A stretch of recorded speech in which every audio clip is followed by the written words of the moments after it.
Eto na mga boss, ako po ay nakakuha na ng hindi mausoleo kasi ang mahal ng mausoleo. Nagulat ako, Diyos ko po, ang tigas ng mukha ko. Sinasabi ko pa sa video, nakuha ko ng mausoleo. Tapos yun nga po, kinuwento ko nga po sa inyo na kinonta ko pa yung lagi pinapanood dati ni Joey Lynn, yun nga po yung si Lloyd Cadena, kasi nakita ko yung mother po niya, nagpa-painting po siya ng picture ni Lloyd Cadena. Tapos namimili pa ako dyan. Tsaka yung nasa kwarto ni Jovelyn kung ano yung aking ipapapaint na picture.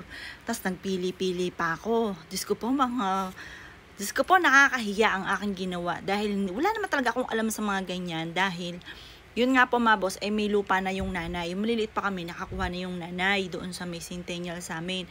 Pero yung sa kanya, hindi mausoleo. Pero pangarap yun ng nanay ko. Kaso nga lang, ang mahal daw. Dati, mga panahon na yun, mga 1 milyon, 2 milyon. Sabi ko, huhulugan ko na lang. Tapos, yun pa lang nga mga ganon mga bossing ko. Ano pala siya, hindi mo siya pwedeng lagakan ng pumanaw hanggat hindi pa nababayaran. Diyos ko po, kung hinulugan nyo to ng 6 years, ay di, hindi mo kahit halimbawa man tumama man sa bato, hindi mo pa siya magagamit hanggat di mo siya nababayaran. Ewan ko lang patakaran sa iba. Basta, doon sa napagtanungan ko kasi, doon kami sa Heavens Park kung saan ko nilagak si Jolene kung maganda, aking prinsesitay.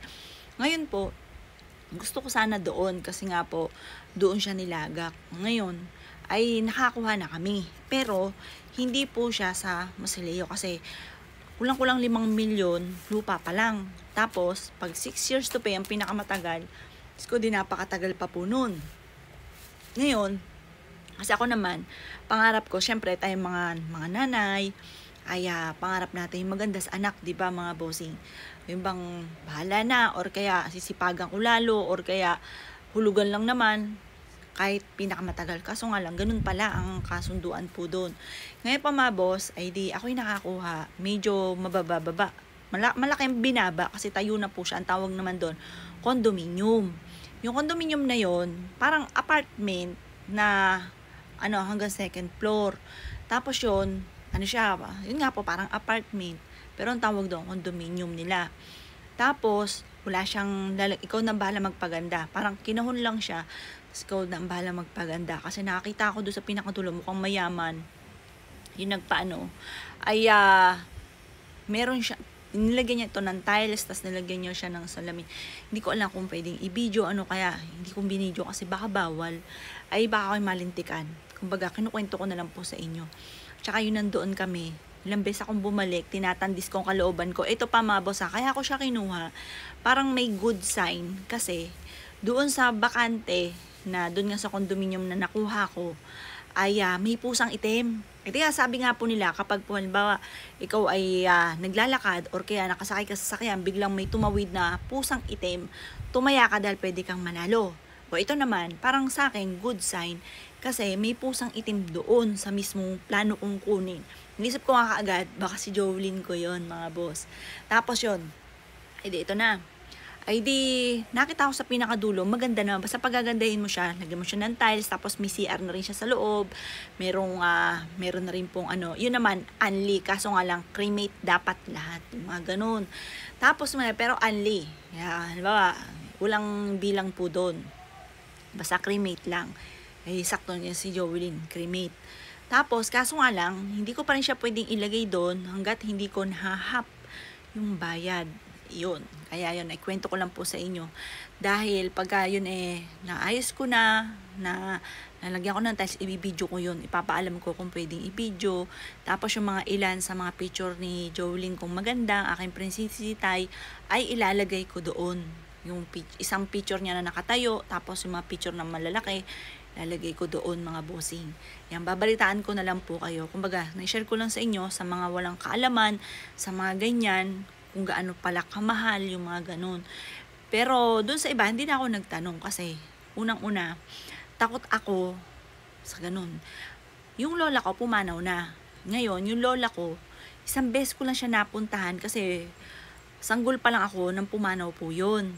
Tapos, pag pumupunta ang nanay, kada undas, nanay ko lang pumupunta doon kasi hindi ako napunta mga bossing ko sa sementeryo.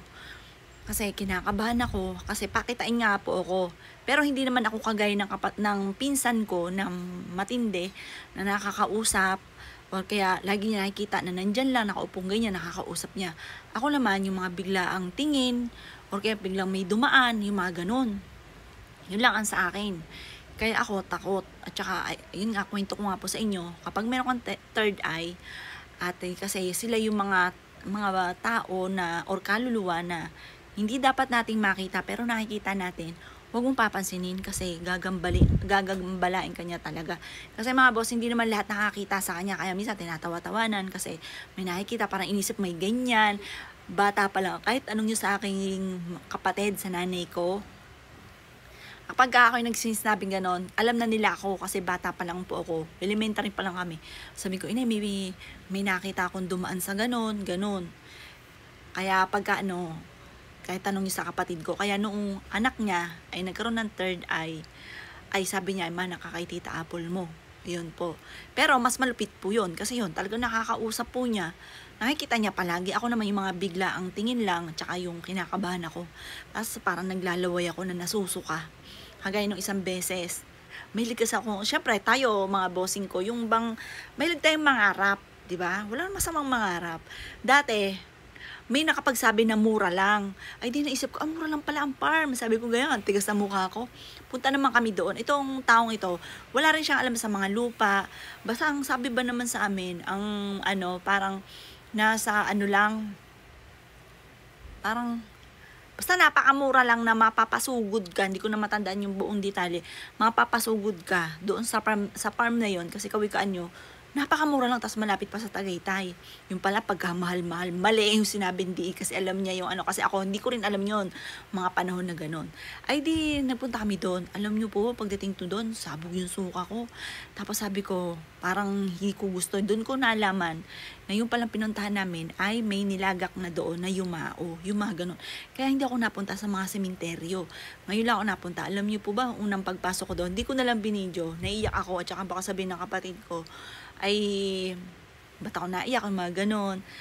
Naalala ko na naman si Jolene kasi first time kong nakapasok sa mga ganon. First time kong, yun nga po yung may pinaglamayan doon. Kaya parang nung sumunod kong pangalawa kong yapak doon ng, yun nga po, wala na si Jolene, naghahanap na ako ng lalagakan po niya, ay gusto kong umatungan lang iyak. Pinigil ko lang at baka sabihin kumbaga, bakit ako, yung mga ganon mga boss. Kasi minsan, hindi ko masisi yung iba, nagtatanong sila kung bakit. Kasi hindi pa nila nararanasan. Tapos sasabihin minsan, yung nangungutya pa, or kaya po, tigilan mo yung mga ganon. Naunawaan ko kasi ganyan ako dati. Pinagtatawanan ko pa kapag kami nakikita kong post, naiinis ako. Sabi ko, ba't ba nagpo-post pa ng gato ko, hindi kilabutan ako kasi ayoko nga makakita ng mga ganon. Pero noong nangyari sa akin, naunawaan ko. Tapos minsan, nag-aano ko ng emoji na umiiyak, yung ganun, kasi nararamdaman ko, naranasan ko. Kaya yung mga ganun, yung mga hindi pa nararanasan, ganun talaga. Pero pag naranasan nyo, magkakaunawaan po tayo. Ayun, nung punta po nga ako doon, parang mangyak-nyak na ako. Ang sakit sa puso, ang sakit sa kalooban. Panay ko, ganun ako, kasi parang may bumabara, ang sakit.